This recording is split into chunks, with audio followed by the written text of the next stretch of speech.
Kan gue bilang kalau misalnya materi yang kita masukin sekarang itu lebih ke technical. Nah, materi yang ini gue pengen bahas adalah bagaimana kita caranya negosiasi dengan supplier. Supplier itu kan sebenarnya banyak, bisa dari petani, bisa dari pabrik, bisa dari pengepul, mungkin dari tempat lain juga banyak gitu loh. Maksudnya kan kita bisa mengasumsikan supplier adalah orang yang punya produk, yang kita pengen beli produknya. Caranya adalah gini, kalau kita misalnya datang ke mereka terus mereka tidak percaya, kan kita harus jujur dong, kita bilang, Pak, saya pengen eksporin produk Bapak, saya pengen ngambil produk Bapak, terus saya pengen ekspor. Permasalahan yang teman-teman bisa ekspor sudah pernah alami adalah biasanya pabrik atau pengepul atau siapapun tidak percaya. Karena balik lagi yang gue bilang di awal, mindset orang Indonesia kalau bicara ekspor itu kayaknya, nggak mungkin, susah, modalnya gede dan lain sebagainya. Biasa mereka juga akan memberikan statement seperti itu ke kalian. Makanya gue bilang di awal, jangan pernah nyerah, karena itu udah biasa. Kita aja waktu awal-awal ngomong ekspor juga gitu kan. Jangankan kalian, gua deh sebagai eksportir yang udah expert di bidang ini, gue sih tetap waktu awal-awal bilang, masa sih bisa. Makanya buat gua adalah kalian jangan pernah patah semangat kalau misalnya supplier kalian itu tidak percaya. That's why cara negosiasi untuk kalian bisa beli barang dari mereka sebenarnya ada 3 kata magic. Ini gue sudah akui dan gue sudah validasi bertahun-tahun. 3 kata magicnya adalah gini, saya punya buyer atau saya punya pembeli. Kalau kalian bilang seperti itu, wah, dari pabrik yang nggak percaya kalian, pabrik bilang, iya boleh deh. Kalau misalnya dia nanya, bayarnya dari mana? Terserah kalian jawabnya, mau dari Arab kek, mau dari Dubai kek, mau dari Amerika, mau dari Spanyol, terserah. Tapi caranya adalah, seperti yang gue bilang di materi sebelumnya, kalian validasi dulu. Di situ artikelnya jualnya ke negara mana. Nah, mungkin negara-negara itu kalian bisa sebut ke pabrik yang kalian mau datengin. Kalian bilang, saya ada bayar dari Libanon, saya ada bayar dari Prancis, misalnya kayak gitu. Nah, itu that's okay, nggak apa-apa. Yang penting, pertama supplier ini percaya dulu sama kalian. Selanjutnya adalah bagaimana kita negosiasi dengan mereka. Bagaimana kita tahu bahwa harga yang mereka kasih adalah harga yang terbaik. Itu dulu yang kita harus tahu. Bagaimana harga mereka itu harga terbaik. Sekarang, ini gue coret-coret di iPad, nggak apa-apa ya, mungkin tulisan jelek juga kalian maklumin aja, karena dulu pengen jadi dokter cuman nggak jadi. Nah, jadi gue bilang supplier itu bisa pabrik,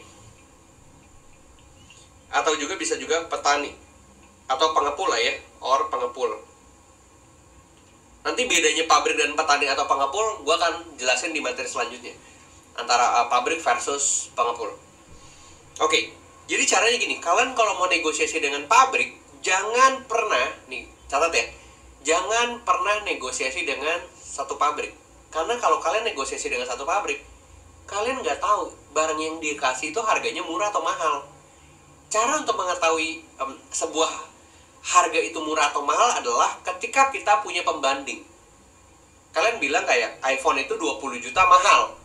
Iya, karena kalian lihat ada Xiaomi yang fiturnya mirip, harganya 3 juta. Makanya 20 juta mahal. Kalau misalnya kalian bilang kayak, wah, Galaxy Note 20 nih, murah nih. Ya iyalah, karena kalian lihat iPhone 20 juta, Galaxy Note cuma 15 juta. Makanya murah atau mahal ini kan sebenarnya perspektif kita doang kan.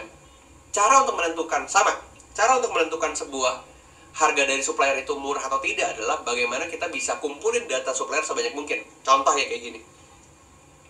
Misalnya ada pabrik A, ini gue asumsiin pabrik ya. Ada pabrik A, ada pabrik B, C, D, E.